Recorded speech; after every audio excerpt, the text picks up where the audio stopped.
Então, deixa eu mostrar para vocês aqui, ó, a correção na nossa lista. Se vocês perceberem alguma coisa aqui, por favor, eu peço que vocês corrijam, tá? Se vocês perceberem algum erro aqui, tá bom? Então, eu vou deixar bem grande aqui. Então, a gente tinha 2 exercícios para fazer, tá? O primeiro exercício com o esférico positivo, né? Mais 7,75 com menos 1 de cilíndrico, eixo a 30. O índice de refração de 1,74, o diâmetro do bloco de 68 milímetros e um DS de 3 milímetros. Alguém tem alguma coisa para comentar a respeito desse exercício? Ou quer que a gente já pode dar uma continuidade? Eu achei interessante a gente sempre começar pelo DH. Isso. Porque é o DH que vai dizer, né? Se ele vai ser positivo, se vai ser negativo, para a gente dizer qual que vai ser a forma de cálculo lá para frente. E aí, vocês vão perceber que eu fiz de uma forma ligeiramente diferente. Se você usar esse processo, tanto os exercícios, se você tentar refazer os exercícios do Anderson por esse processo, você vai ver que fica muito curioso, entendeu? Porque também funciona do mesmo jeito, tá? A proposta do Anderson. Então, é uma coisa bem interessante. Agora, o que eu queria que vocês observassem é o seguinte, ó, eu faço um pouco de separação. Primeiro eu calculo o DH, depois eu calculo o DH calculado, ok? Porque, na realidade, eu queria que vocês entendessem, esse número aqui, o 5,37, é um número fantasia. Ele só serve para a gente calcular. Na realidade, o que está acontecendo na lente é o DH. Essa é a força que essa lente tem nesse meridiano, no meridiano horizontal, ok? Essa força produz esse efeito prismático na horizontal.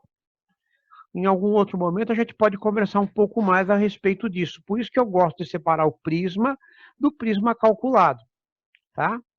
Porque o prisma calculado, isso aqui é um artifício que a gente faz para poder calcular, tá? Chegou mais alguém aí? Não. Eu não estou vendo aqui. Então, isso aqui é um artifício que a gente também tem para calcular, ok? Então, por isso, a gente precisa, porque a nossa máquina está calibrada para 1.530, então eu preciso usar esse artifício. Se eu calibrasse a minha máquina para 1.74, eu não precisaria de DH calculado nem do prisma calculado. Eu trabalharia exatamente com o que eu tenho aqui, tá ok? Então, nós temos o DH calculado, calculamos o prisma e o prisma calculado.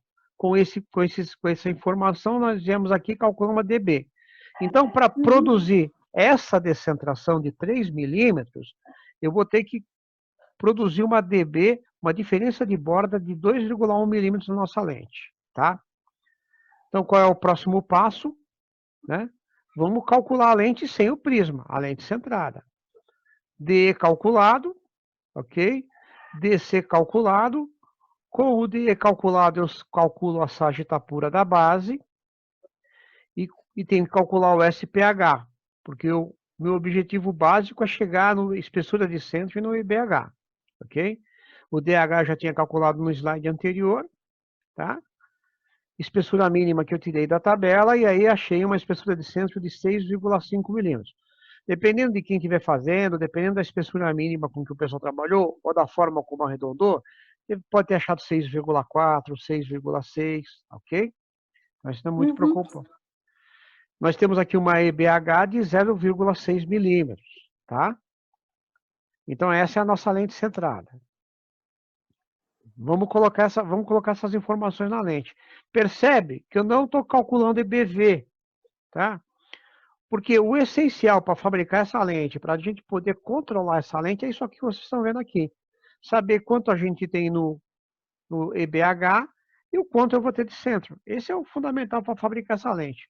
Na realidade, se eu tivesse surfaçando, seria muito interessante controlar a borda do eixo, marcar o eixo na lente e controlar essa borda.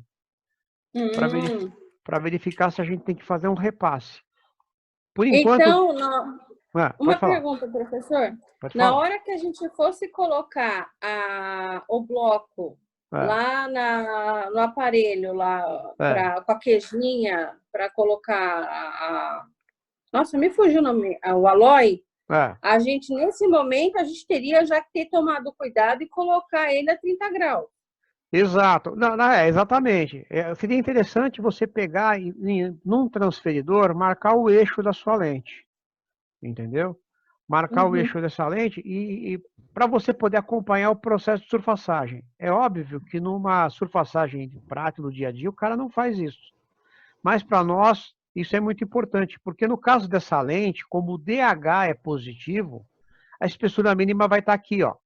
Ela vai estar acompanhando a borda do eixo. Então, é uma informação interessante para a gente poder afinar a lente ao máximo. Eu não vou ficar olhando para essas bordas só.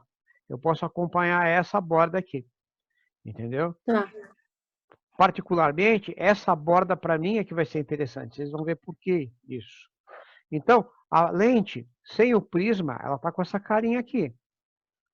Vamos adicionar o prisma nessa lente.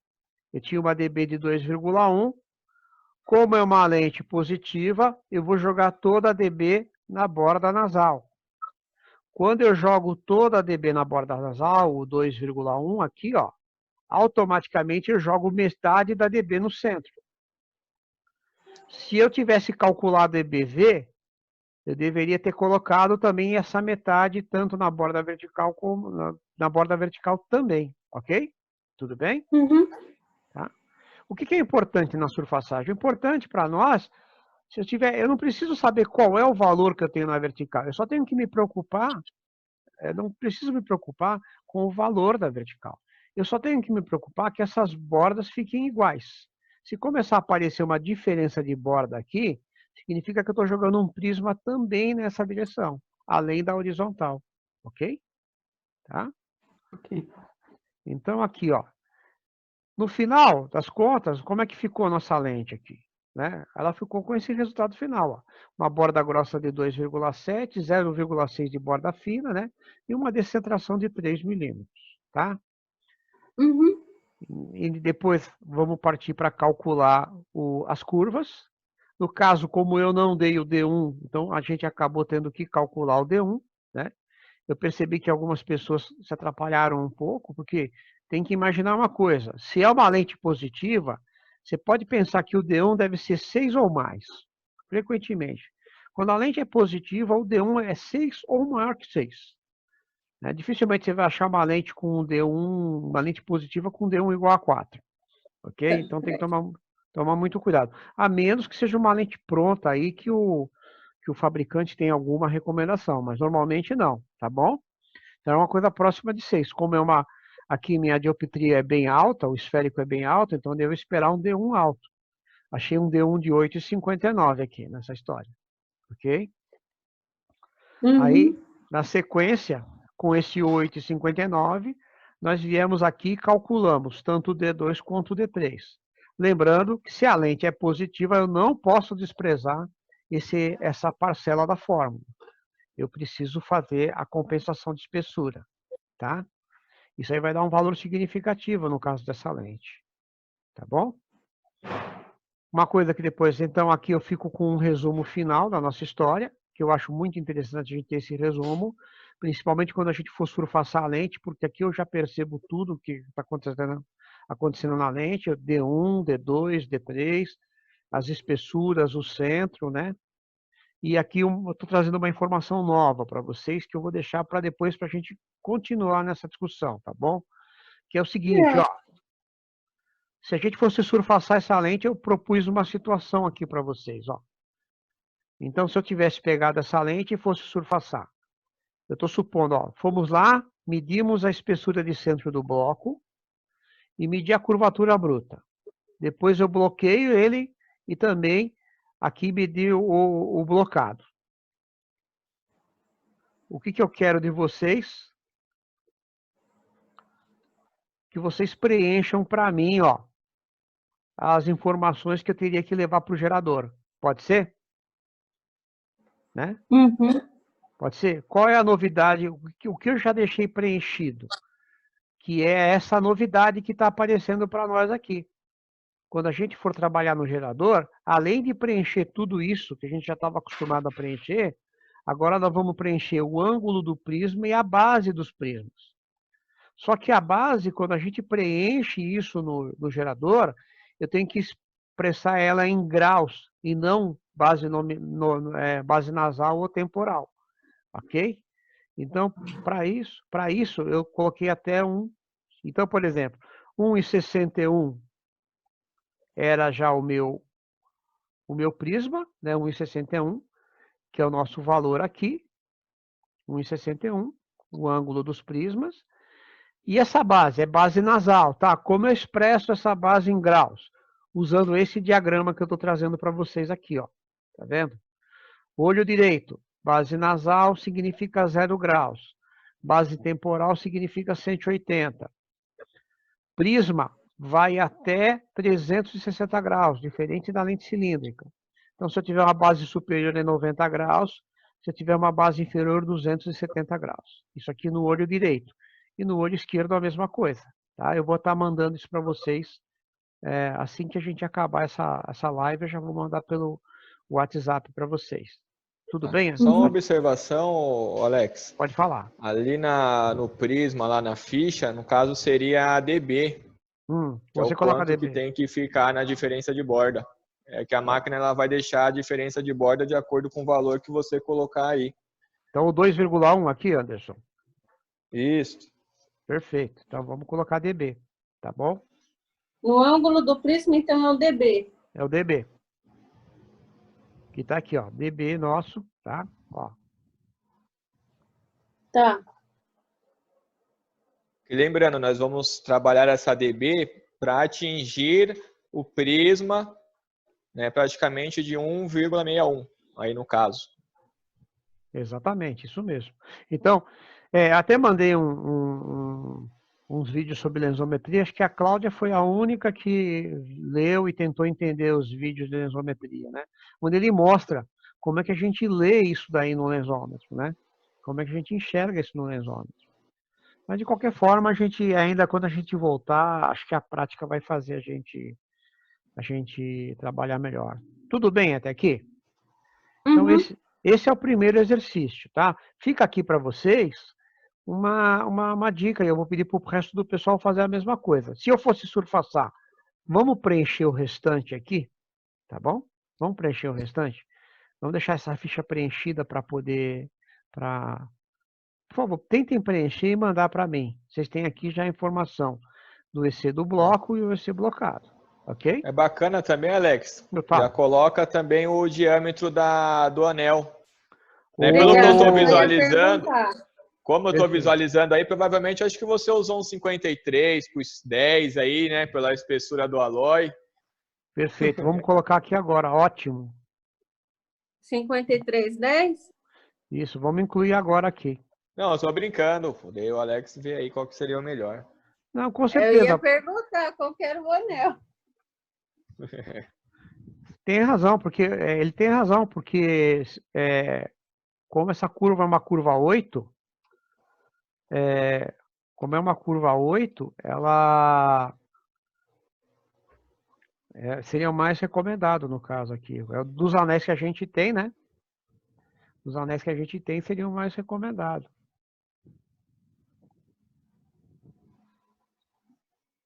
Deixa eu só corrigir aqui, tá? Então, o anel de blocagem aqui, a gente vai usar o 53 por 10. Perfeito, aí vai permitir com que todo mundo... né? Espera que a Stefania está entrando, deixa eu só... Pronto. Entrou?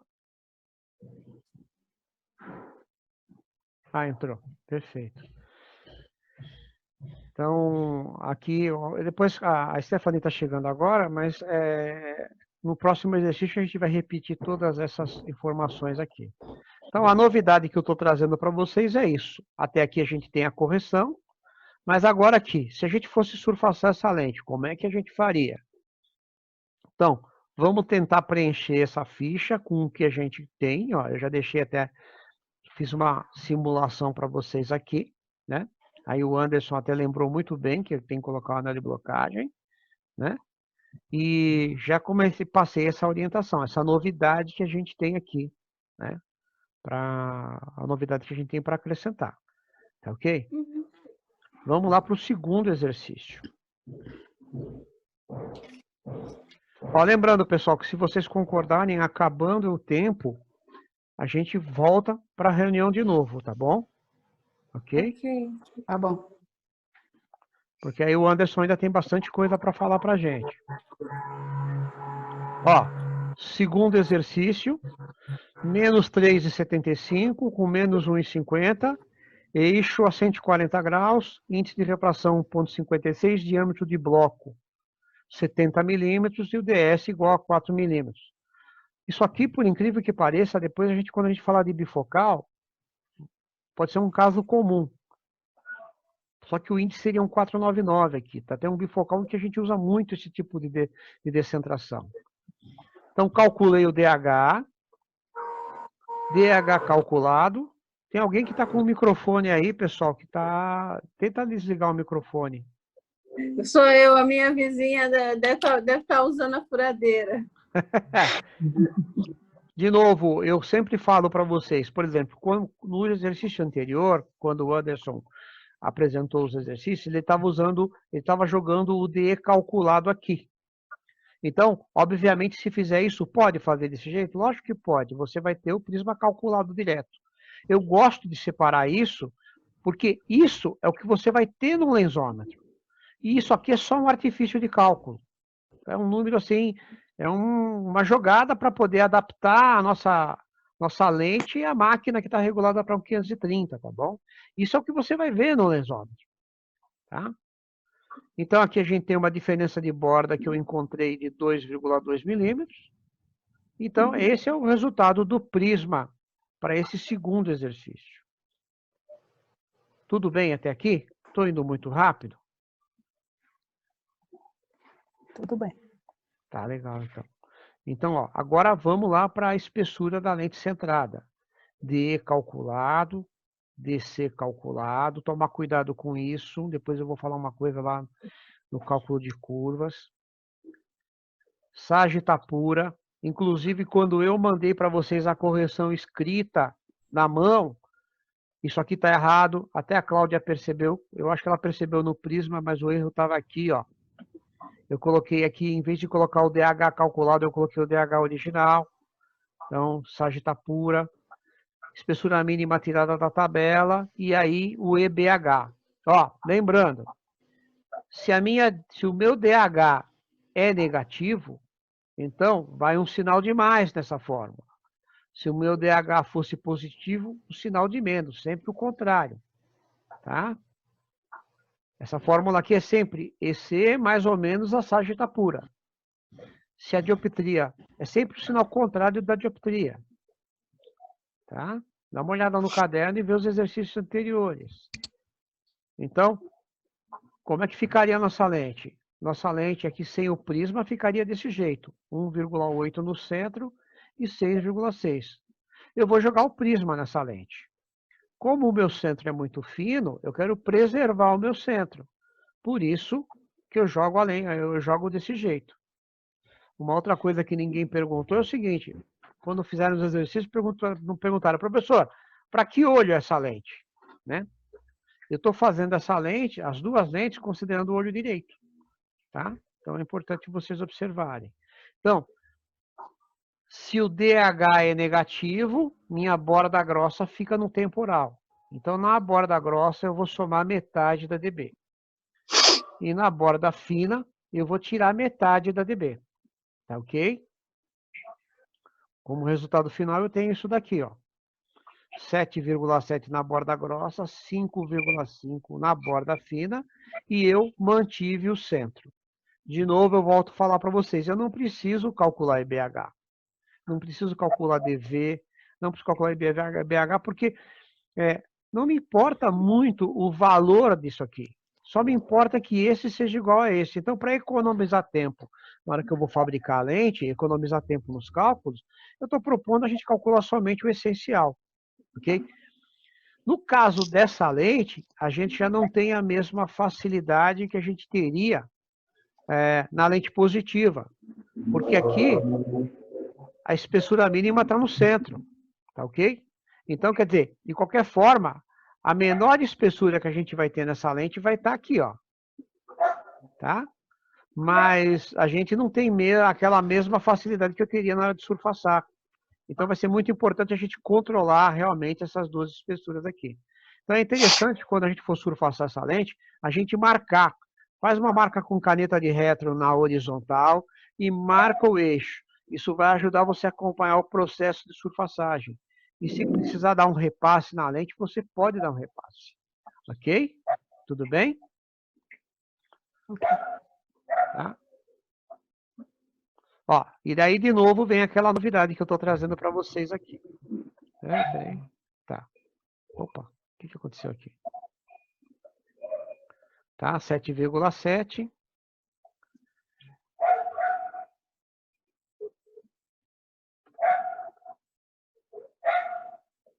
A gente vai para calcular o D1, ok? Como eu não dei um bloco para vocês, não falei, então vamos ter que calcular o D1 ideal. Então, o que acontece? Ó, aqui que vocês têm que tomar cuidado. Tem gente que está usando essa fórmula e não está dividindo o DC por 2. Ele coloca o DC e não divide por 2. E outra coisa, não está respeitando a regrinha de sinal. A fórmula tem um sinal de mais, mas como o meu DC é negativo, esse mais com esse menos vira menos aqui, ok? Tá? Então, esse aqui é meu esférico equivalente, e com esse esférico equivalente eu estou calculando aqui o meu D1 ideal. Tá? Aí calculamos o D2 e o D3. Aqui eu não preciso levar em consideração esse fator, porque a lente tem uma base baixa e tem um centro fino. Então, isso aqui é desperdício de tempo calcular. Apesar que no Freeform o sistema calcula, tá? No Freeform ele leva em consideração até isso. Tá? Finalmente a gente fica com essa resposta aqui. É um resumão do que a gente fez até agora. Olha que coisa curiosa, né? Então, de novo, para chamar a atenção de vocês. Agora, então, eu tenho um prisma de 1,66. É 1,66 mesmo aqui, né? 1,66 de base temporal. Isso equivale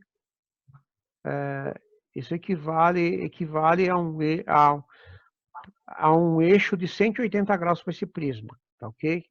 Então, o que acontece aqui, ó? Seguindo esse esqueminha que a gente tem aqui, ó, olho direito, base temporal equivale a 180 graus, tá? Se fosse olho esquerdo, base temporal equivaleria a 0 graus. Isso aqui a gente precisa ter isso na mão, porque a máquina só entende ângulo, tá? Eu já recebi um alarme aqui de que eu tenho mais 10 minutos de reunião, tá? Então é importante entender. Por quê? Ó, quando eu for preencher a ficha, então aqui eu vou colocar a dB, como o Anderson falou, né? Aqui ficou 2,2, tá? Quando eu preencher a minha ficha, então, a novidade que está aparecendo são esses dois aqui. Nesse caso dessa lente aqui, o nosso anel de blocagem poderia ser o de 63, né? Porque a gente está com um diâmetro de 70, tá? Então, professor, desculpe interromper, eu estava com o microfone desativado e esqueci. Pode falar. Na hora que a gente vai colocar ali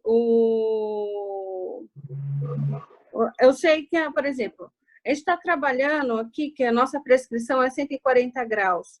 Quando a gente vai fazer o cálculo do DH, quando a gente faz o cálculo do seno, a gente está trabalhando como se a gente estivesse jogando ele a 180 graus, por isso que ali naquele momento, lá na ficha, a gente vai jogar ele a 180? Aonde vai jogar a 180?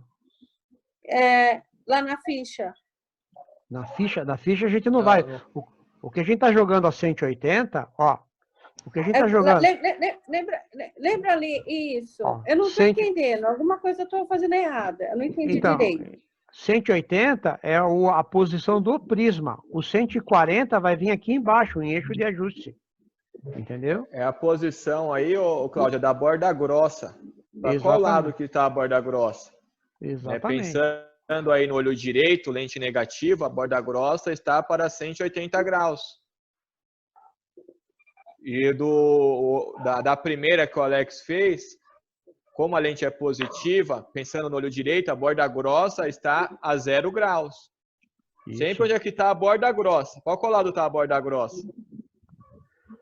E sempre analisando qual que é o olho para acabar não se confundindo aí na hora de informar o gerador.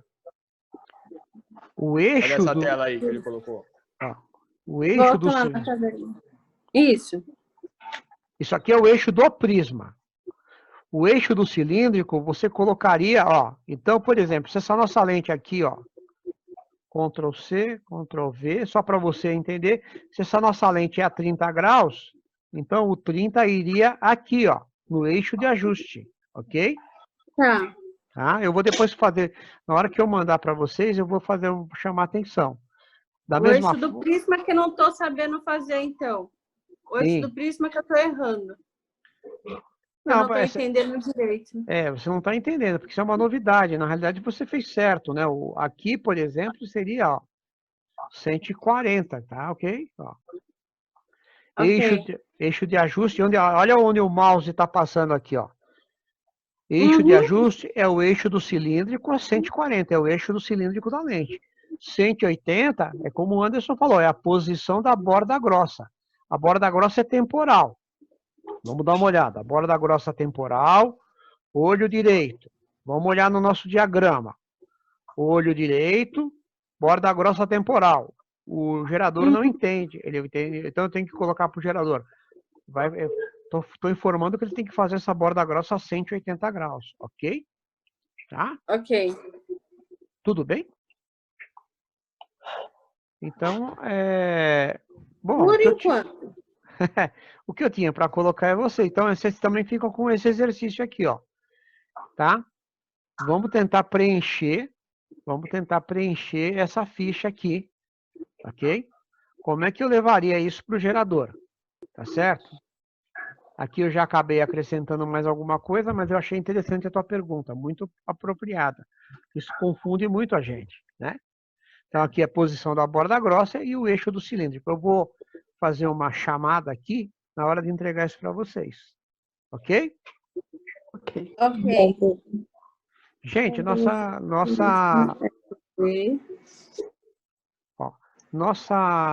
live está acabando. Eu vou fechar ela e esperar o Anderson abrir de novo para ele falar com a gente. Pode ser? Pode. Aí ele passa no WhatsApp para a gente qual é o link dele. Pode ser, Anderson? Pode sim. Só para dar uma complementada para a gente já finalizar. Porque igual eu estou vendo aqui, tem bastante informações, né? E a galera que estão aqui é que realmente estão mais a par, né? A nossa preocupação é os demais. Cadê? Então aproveita esse momentinho, dá uma agitada lá também, né? Na galera, chamam eles lá nesse grupo nosso, nos demais também que vocês têm. Tenta dar uma reforçadinha lá, tá bom? Eu vou mandar o link. Beleza. É legal, pessoal, porque a gente está usando... Turinho, você que tem o contato com a sala inteira, meu. Você que é não por ser a representante só nossa, mas porque todo mundo ama você, cara. Tenta lá conversar com todo mundo, tenta puxar lá todo mundo.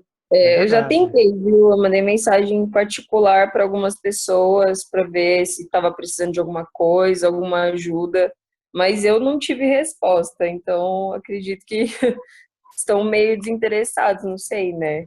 Eu sei da obrigação que a gente tem e sempre repasso isso, né, para quem eu consigo falar. Mas vamos voltar no grupo agora, vou agitar de novo, vou tentar falar com todos eles durante o dia. Como está sendo uma didática diária que a gente está colocando em prática, é interessante todo mundo interagir, né? Mas eu vou tentar, Cláudia. Pode deixar. Tem gente que está com dúvida e não entra, não pergunta e vai continuar com a dúvida. Que me chamaram no particular para tirar dúvida de algumas coisas. Aí eu já enfatizei, né? Falei, aparece na aula, vai ter live e tal, o professor vai tirar algumas dúvidas. Acho que seria interessante participar, colocar sua dúvida também e tal, mas esse horário também, eu sei que algumas pessoas estão trabalhando, eu sei que tem, tipo, eu mesmo tenho alguns compromissos de manhã com a minha empresa e tem algumas pessoas que estão trabalhando, isso eu sei. Tipo, se eu não me engano, é a Duda e a Rebeca que eu acho que estão trabalhando, mas o restante eu realmente já não sei. Eu vou encerrar a Fernanda também está trabalhando de manhã. Quando ela consegue participar, ela participa. Ela sempre pergunta, Clau, o que foi passado na live hoje? Que nem hoje ela não vai poder participar da live. Ou quando às vezes ela consegue entrar, ela fica escutando, né? Quando é possível. Mas ela está também na correria. Então, as meninas, elas pelo menos estão mais antenadas, estão tentando se esforçar, né? Sim, sim. Sim, dá para perceber. Tem gente que às vezes chama a gente para perguntar, que está tentando, pelo menos, né? Verdade. O Alex vai fechar e vamos retornar com outro link. Tá bom. Vou encerrar agora e aí o Anderson começa de novo, tá ok? Porque ele tá fechando aqui já. Tá bom. Tá bom. Até já. Valeu? O Anderson já tá